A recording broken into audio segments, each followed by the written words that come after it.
그대들은 노후에 행복하시오. 우리는 젊은 날 무던히도 열심히 살아왔어. 인생 살기 참 쉬웠다 생각하는 사람은 없을 것이오. 그 모든 것이 결국엔 행복해지기 위해서 발버둥 치는 것 아니겠어? 돈을 많이 벌어 풍족하게 살려고 노력했고, 결혼을 하고 자식을 낳고. 하지만 우리가 나이가 들었을 때 나는 행복한 사람이구나 하며 살아가는 이는 많지 않다오. 노후에 우리의 삶은 젊은 날 우리가 만든 결과물이라고 할 수 있는데, 내가 지금 행복하지 않다면 내가 어떻게 살아왔는가를 되돌아봐야 하오. 어떤 사람들은 가족을 위해 헌신하는 삶을 살기도 하고, 어떤 사람은 돈이나 권력만을 위해 살아가고, 또 어떤 사람들은 쾌락을 쫓기도 하오. 그대들은 어떻게 살아왔소? 그래서 지금은 행복하시오. 가까운 지인이 실제로 겪은 이야기를 들려주겠어. 벌써 20년이 흘렀는데 그때가 지인인 강 씨의 나이가 30세였어. 강 씨는 배드민턴 동호회에서 활동을 했었는데 그때 만난 어떤 이에 대한 이야기라오. 강 씨는 경기도에 살다가 그해 인천으로 이사를 가게 되었어. 동호회도 이사한 곳의 근처로 새로 가입하게 되었는데 그곳에서 이 씨를 만났어. 이 씨는 당시에 45세였고 인근 토박이었어. 그는 동네에서 가장 비싼 아파트에 거주했고 외제차를 타고 다녀 동호회 내에서도 그가 부자일 것이라는 인식이 있는 사람이었어. 하지만 동호회 사람들과는 많이 어울리는 편은 아니었는데 저녁에 운동을 마치면 같이 다니던 친구와 특정 몇몇 사람들만 데리고 하루도 빠짐없이 술을 마시러 갔다오. 그렇게 하루에 드는 술값만 매일 30만 원은 거뜬했어. 모두 계산은 모두 이 씨의 몫이었어. 강 씨는 배드민턴 회원 중에서도 젊은 축에 속했고 배드민턴 실력도 출중했어. 또한 성격이 싹싹하여 누구와도 잘 지냈는데 그런 강 씨를 눈여겨본 이 씨가 어느 날부턴가 술자리에 강 씨를 초대하기 시작했어. 거의 매일 배드민턴을 치러 왔는데 배드민턴을 치는 날이면 어김없이 술을 마시러 갔으니 이 씨가 제때 집에 들어가는 건 본 적이 없었다오. 형님, 실례지만 무슨 일 하시는지 여쭤봐도 되나요? 술자리에서 강 씨가 물었어. 매일 고급 식당, 술집에서 술을 먹는데 모든 술값은 이 씨가 계산했기에 그가 도대체 무슨 일을 하는지 궁금했다오. 나 고물상이야. 강 씨는 깜짝 놀랐어. 그는 고물상은 가난할 것이라는 선입견이 있었어. 얘는 한 달에 현금으로 3, 4천만 원씩 들어와. 그러니까 맘껏 얻어먹어. 나도 매일 얻어먹잖아. 배드민턴을 함께 다니던 이 씨의 친구가 말을 보탰어. 멀끔한 외양과 고급 외제차, 고물상을 할 것이라고는 상상도 못했는데 강 씨의 편견이 깨지는 순간이었어. 사원도 여럿있고 그의 아버지도 고물상을 크게 했는데 말이 고물상이지 큰 기업을 상대로 각종 고철이나 비철 등의 자원을 거래하는 일을 하였어. 그리고 다 현금으로 받으니까 세금도 안 내. 그래도 세금은 내야 하는 거 아니에요? 다 방법이 있어. 저도 형님처럼 돈 많이 버는 게 꿈이에요. 그래, 내 밑으로 들어오면 다들 돈 잘 벌어. 어떻게요? 너한테만 알려주는 건데 직원들 이름으로 회사를 차린 다음에 대출받아서 파산하면 큰 돈 벌 수 있지. 그러면 감옥 가는 거 아니에요? 걸리면 감옥은 걔들이 가지. 그래도 몇 천만 원 준다 그러면 할 사람이 줄을 선다. 아니에요. 저는 안 할래요. 하하, 그냥 하는 소리지. 누가 너보고 하래? 범죄를 저지르고 있다는 사실을 웃으며 하는 소리에 진담인지 농담인지 구분이 가지 않았어. 그저 따라서 웃고 말았다오. 강 씨는 당시에 배드민턴에 한창 빠져 살았기 때문에 끝나고 이 씨와의 술자리에 가는 것은 일상이 되었어. 나이 차이는 나는 편이었지만 그들은 꽤 가까이 지내게 되었어. 그날도 어김없이 이 씨와 친한 몇몇 사람들이 모여 술을 마시고 있을 때였어. 안녕하세요. 어떤 젊은 여자가 강 씨 일행이 앉아 있는 테이블로 다가와 인사를 하는 것 아니겠어? 강 씨는 처음 보는 얼굴이었는데 이 씨가 반갑게 맞으며 자리로 이끌었어. 왔어? 인사해. 내 여자친구. 오빠랑 같이 운동하는 사람들이구나. 강 씨는 경악과 혼란스러움을 감추고 어정쩡하게 일어나 마주 인사했어. 아, 네. 안녕하세요. 표정을 글자로 바꿀 수 있다면 강 씨의 얼굴은 온통 물음표였을 것이요. 그가 알기론 분명히 씨는 유부남에 초등학생 자녀가 둘이 있다고 들었다오. 그런데 젊은 여자를 가리켜 여자친구라 칭하기에 망치로 머리를 한 대 맞은 듯했어. 이 씨는 그들의 관계에 대해 특별히 덧붙이는 말 없이 대화를 이어갔어. 그러고 보니까 둘이 동갑이네. 어머, 정말 반가워요. 강 씨와 동갑이라는 여자친구. 그러다 고향에 대해서 이야기를 했는데 그 여자와 강 씨가 같은 지역 출신인 것 아니겠어? 같은 지역에 같은 나이니까 건너면 서로를 아는 지인이 있을 것이 분명했어. 출신 학교의 이름을 들으니 강 씨가 나온 학교와도 지척에 있던 곳이었다오. 그러자 밝게 대화를 나누던 여자의 표정도 좋지 않아졌어. 이 씨와의 관계는 누가 보아도 정상이 아니었지만 당당하던 여자는 자신을 알지도 모르는 사람의 등장에 초조해 보이기도 했어.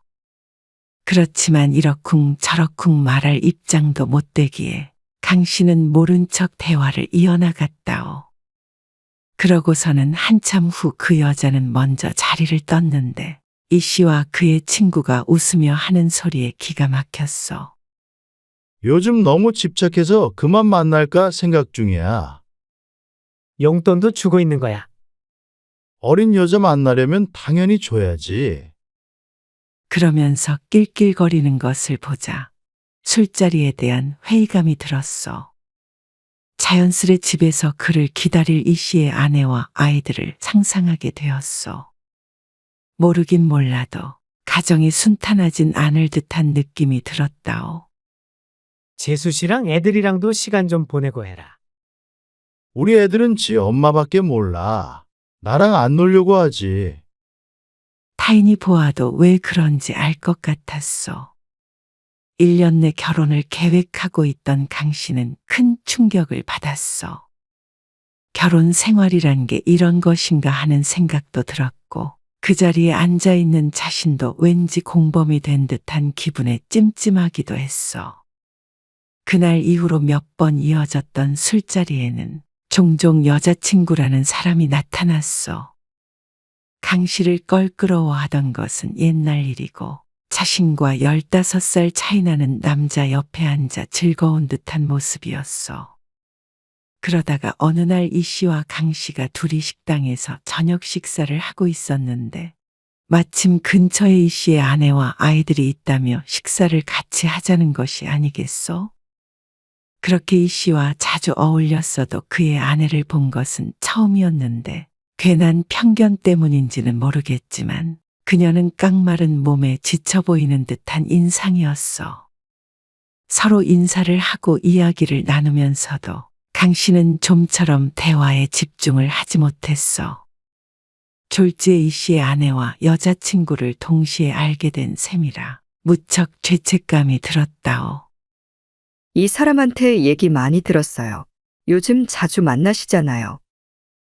아, 예. 운동 끝나고 가끔이요. 강 씨는 괜히 민망하여 물만 벌컥벌컥 마셨다오. 형님이 늦게까지 운동하셔서 아이들 혼자 돌보시느라 힘드시겠어요. 그래도 나쁜 짓을 하는 것도 아니고 운동 간다는데 어쩌겠어요. 또 땀 흘리고 맥주 한 잔 먹고 오는 것까지 막을 수는 없죠. 어색한 마음에 말을 이었는데 대답을 듣고 더 마음이 불편해졌어. 같이 재미있게 운동하고 앞으로 종종 봬요.